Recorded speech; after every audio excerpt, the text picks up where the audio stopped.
My daughter said I was forgetting things, so I let her believe it until the day I remembered everything she tried to hide. The first thing my daughter took from me was not my independence, it was my confidence. People don't notice when that disappears. They think control looks like locked doors, revoked bank access, or raised voices. But it rarely begins that way. It starts softer. You've been repeating yourself. You forgot what day it is. Let me handle that. You don't need to worry anymore. Don't worry anymore is a sentence that sounds like comfort, until you realize it's also a transfer of power. My name is Daniel Reeves. I was 71 when my daughter, Claire, started telling people I was slipping. At first, it was small. She corrected me in conversations. Gently, publicly. Dad, we already talked about that. I would pause, search my memory, wonder if I had. That's how doubt enters. Not as a storm, but as a question. If someone has ever made you question your own memory while staying perfectly calm, comment 1. I want to know how many people recognize that feeling. Claire lived 10 minutes away. She visited often, brought groceries, checked my medications. At first, I thought I was lucky. A daughter who cared, a daughter who showed up.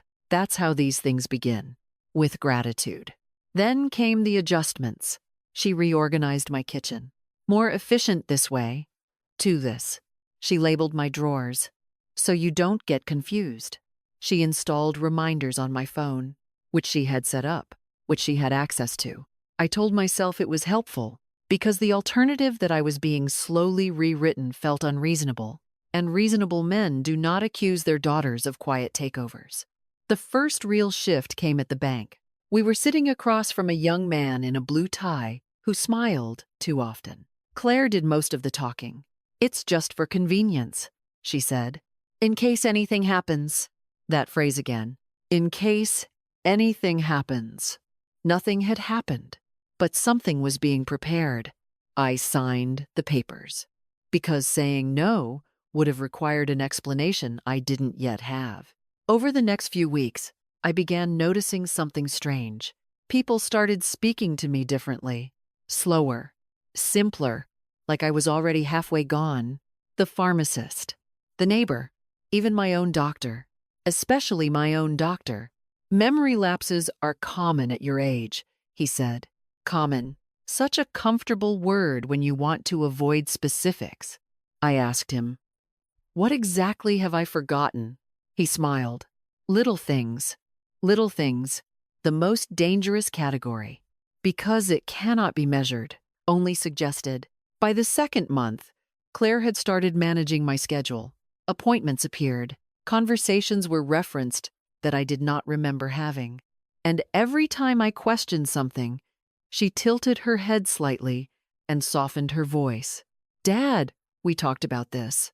That tone, not accusatory, not aggressive, just certain. Certainty is very persuasive when you are unsure. I began writing things down, quietly.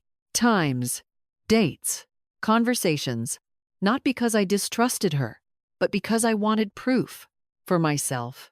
If you've ever had to document your own reality just to feel stable, comment 1. That moment matters more than people admit. 3 weeks later, I found the first crack. It was a Tuesday. Claire had told me I had a cardiology appointment at 2 p.m. I wrote it down, checked it twice, even set my own alarm. At 1:45, I was ready. At 2:10, no call. At 2:30, I called the clinic. They had no record of me. None. No appointment. No cancellation. Nothing. I sat there holding the phone, feeling something shift inside me. Not confusion. Clarity. That evening, Claire called. How did your appointment go? I paused. It was canceled, I said. She didn't miss a beat.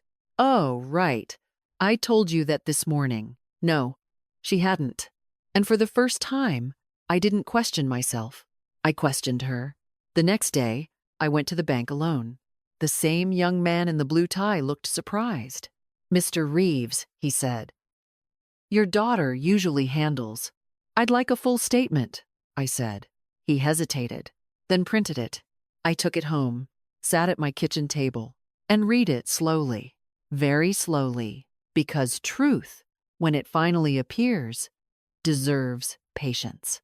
There were withdrawals I didn't recognize, transfers I hadn't authorized, small amounts, at first, then larger, not reckless, careful, strategic, as if someone assumed I wouldn't notice, or worse, that I couldn't. I didn't confront her, not yet, because once you realize someone is manipulating you, confrontation is not your first tool. Observation is.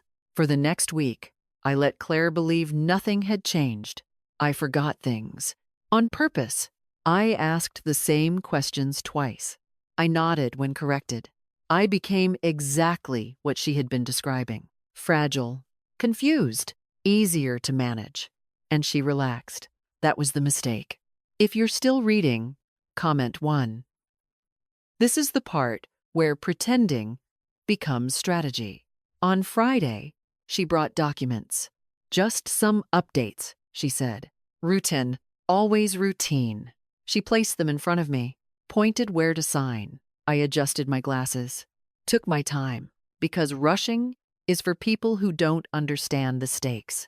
It was a transfer authorization, partial control over my remaining assets. Just in case, she said again. Always that phrase. I looked at her, really looked. At the confidence, at the calm, at the assumption that I would not resist, and I realized something important. She wasn't evil. She was certain that I was already gone enough to justify what she was doing. So I signed, carefully, deliberately, exactly as expected, and then I stood up, walked to the cabinet, and took out the folder. Because 6 days earlier, after the bank visit, I had done something Claire had not anticipated. I had called my lawyer, not dramatically, not urgently, just clearly. My daughter believes I'm losing my memory, I said. I need to confirm what I still control. By Monday, everything had been updated, protected, locked in structures Claire could not bypass.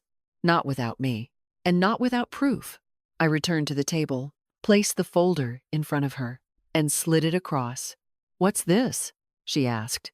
I sat down, folded my hands, and spoke slowly, so she would understand every word. It's everything I didn't forget. Silence, the kind that removes illusions. She opened the folder. Read. Stopped. Read again. And for the first time in months, she looked uncertain. I don't understand, she said. Yes, I replied. I know. There is a moment in every quiet betrayal when the story changes.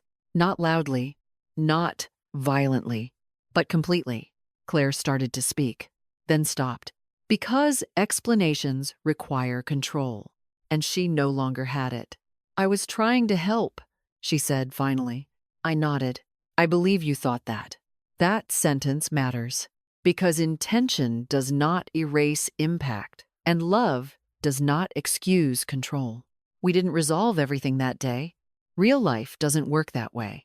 There was no dramatic apology, no immediate repair, but there was something better, accuracy. Claire no longer corrected me casually, no longer managed my conversations, no longer spoke for me in rooms I was still fully capable of standing in.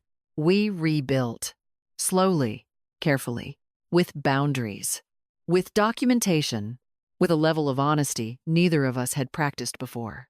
And me?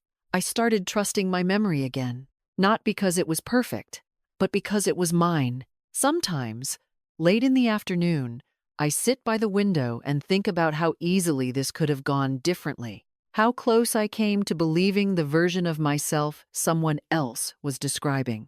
But here's what I learned, and you should remember this. When someone repeatedly tells you who you are, pause, not because they might be right, but because they might be rehearsing something. If this story made you think of someone, or reminded you of a moment you almost doubted yourself, comment 1. Not for me, for you, because recognizing it early is how you keep your life from being quietly rewritten.